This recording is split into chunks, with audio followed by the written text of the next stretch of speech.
have the crew come down here. Come up, and I'm going to have everyone just kind of introduce themselves and what their role was in the film, and then... Yeah, we could have Mark Landvik giving me a question. Yeah, why don't we go around and introduce what these fine, beautiful people do. Let's start with Clark Fines. Check. Hello? Yeah, it's a microphone that is more of a, it's more of a statue. Oh no, he'll turn it on, it's on. It's not. No, it wasn't. Apparently it was not. We're getting red lights here. Hello, you just let me know when. Yeah. Here, let's pass this thing down. There you go. There we go, buddy. You're on. Check, hello. Cool, my name's Clark Fines. I was the lead guide for all the safety and rescue out there with these guys in Alaska a few years ago, and they offered me a job in-house, and I changed my career path because it seemed like a good idea. So I'll tell you more about that in a second. That's probably the most interesting story in the entire world. I'll leave it with Curt then. All right, here we go. My name is Carrie Burns. I work at Spy Post here in San Francisco, and I was the colorist on the film. I'm Eric Hansen. I'm the post-production supervisor for Brain Farm. My name is Charlie Rosine. I'm one of the executive producers on the film. I work for Red Bull Media House. Hey, Mark Landvik and snowboarder. That's about it, I think. I ride in helicopters. Chad Jackson. I'm a producer at Brain Farm. And I'm John Luce. I work at Dolby. I run our production department here. My name is Juan Peralta, and I'm a re-recording mixer. I work at Skywalker Sound. My name is Jürgen Sharp. I work at Dolby, and I was the effects re-recording mixer on the film. Cool. So that's everyone. I kind of wanted to start the conversation off with a direct question to Curt, just about the film. So when you sat down to, after That's It, That's All, and you were going to make another snowboard film, what was your vision in this film? Well, it's really difficult making action sports films in general because you're trying to suit, first, your core audience, and that's just very difficult to do when you're also trying to reach out to the mainstream. I kind of preceded the film with this, but it's an interesting concept because we're trying to, hold an audience that doesn't want you to tell them a story. They just don't like that. And then you're trying to give them a story and almost force feed it to them. Or, just some drama, some dialogue, some character development. And we're trying to ease them into it. So a few years ago, we created a film That's All. And it kind of started to transition them. And I was trying to take this to the next step. And I think it worked because we were able to kind of maintain the core audience as well as, bring it to people like you guys who probably don't snowboard every single day and aren't like wildly enthusiastic about it, and make it something that's an entertaining experience, without, that's 84 minutes. It's typically an action sports film is also 40 minutes, so we're doubling the length and hoping that you guys would be able to sit through it, which you did, which is really cool. Thank you very much for doing that. Cool. And the next question is, because we're sitting here in Dolby, and this is for you, Curt, but also the guys that mixed the film. What do you guys feel like that 7.1 channels really did for this film that no other action sports film, in my knowledge, has ever been created with 7.1 channels? How do you think it helped out the quality of this film? Well, for me, first of all, the Dolby partnership was like detrimental to the film. We wouldn't have had him. Instrumental. It would have been detrimental without her. I don't know how we want to look at it. I've had 17 whiskeys. Just kidding. The whole point is that, good. Thank you, Mark. I love you. Here's the deal. We came into this production with about $11,000 mixing budget, which doesn't really do a whole lot for sound. Basically, our sound budget was very small.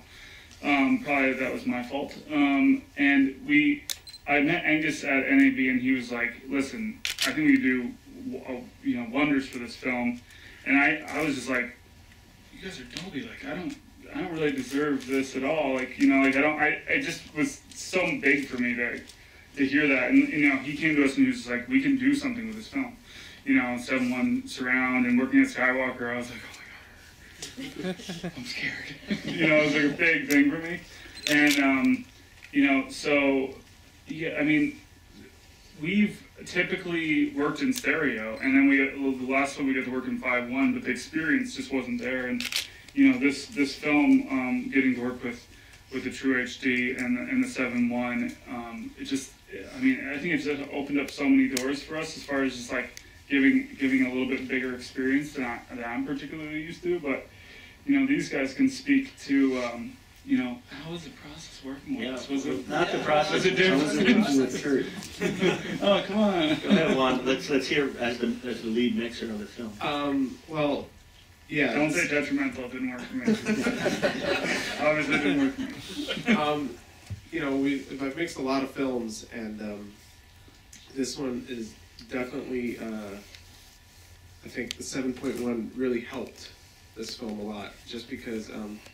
You know, there's a lot of eye candy, a lot of stuff you're looking at, and the 7.1, what it really did is it enveloped the whole room, brings everybody into there. The music is all over the place, in the surrounds, in the front, and the subwoofer, obviously, and it elevates the film just that much more as an experience for the audience. You know, you're going along for the ride, and now you're surrounded in sound that's helping you tell the story and all that. So, I mean, just it helps it. And then obviously also the music that Curt chose specifically for the different scenes and all that. I mean, it was a good match. Yes. So helicopters too. Yeah, helicopters I thought were helicopters and awesome. are always good. So I could sit here and ask questions all day, but I really want to open up to you guys first and foremost. We have about 35 more minutes or so in here. So does anyone have any questions from the audience? Wait, yeah. And Kelly has a mic that can use. So typically in a documentary you have about a 10-to-1 ratio on film scene versus film taking. Mm-hmm. So if you're 84 minutes and you're 840 minutes of film taken, of 840 minutes, how much of it was crash scenes? Yeah, I mean, Mark, I would just go ahead and guess that probably, well, there's a couple different windows we work within. So the first window is, you know, well, it's logistically ridiculous, but, you know, first we have to get there. We have to get the equipment into these, you know, absolutely obnoxious locations, and then we have to make sure everyone's healthy. Riders, you know, bodily health has to be there, as well as you know, I mean, just the weather. It seems like is the biggest, you know, kind of combat we play into. Like it's our biggest competitor. So we have to deal with the weather, and the weather in most of the locations we're working in is typically probably about like I don't know, what do you say, like probably a 6 to 1. 6 to 1. Like, so like we're working in a, you know, for instance, in that last scene in Revelstoke, we did 60 days and we got 4 sunny days. So we're working in an environment where we're, one, trying to, above and beyond this, we're actually creating an episodic 1-hour television series that digs a little deeper into the story, as well as a film. And long story short, coming up against the elements, we captured about 2,600 hours of footage to one.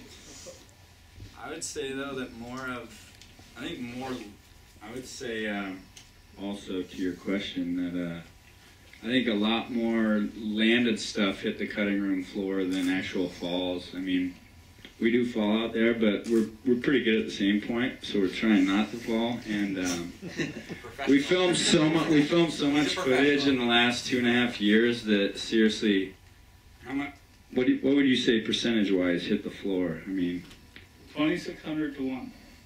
There you go. And it really, I mean, it was an incredible amount of footage. And Mark did his. What did you do to your knee in this production? Well, I tore my ACL, MCL, and both meniscus in my right knee filming.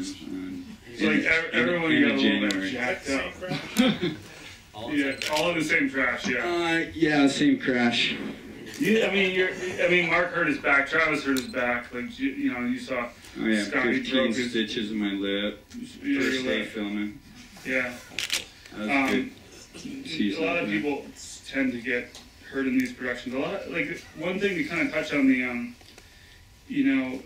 getting hurt in these productions and just like the risk involved. It's just it's incredible how like we go out every single day with knowing that there's a really good chance that they can get hurt, but like it doesn't really matter because the passion like from these guys. I used to be a professional athlete at one point in my life, and like it was there's such a driving passion for the athletes to go out and just like no matter what it takes to put it all on screen. And I was actually talking about this a lot this year. This is also an interesting point, is that the in traditional sports, most everything is built for television and live events and competition. So when you're seeing all these ball sports, you're sitting there and you're excited to see like oh, Kobe's going up again. It's like this very competitive live television event, and that's how you get to experience and become one with these people. And for these athletes, it's and their marketability, it all comes from filming, because their lives are not on the television screen. So they're basically living their entire career and working for their sponsors to go out and film these video parts, and that's how they share their experiences with the audience from a year-to-year basis. So people come in and say like, I want to see what Mark did this year, So the only way that they can see that is to come on this journey with him from what he experienced in the film genre. So it's a very different way of looking. Action sports is very much a film-based community, whereas like the traditional ball sports are very much a television-based community. And X Games has been a great driving force for the action sports community, as well as Sean White and these people that have like really brought the name out. But these are the guys that are really out there in the trenches building the sport. So, and the sports and action sports. Thanks, Curt.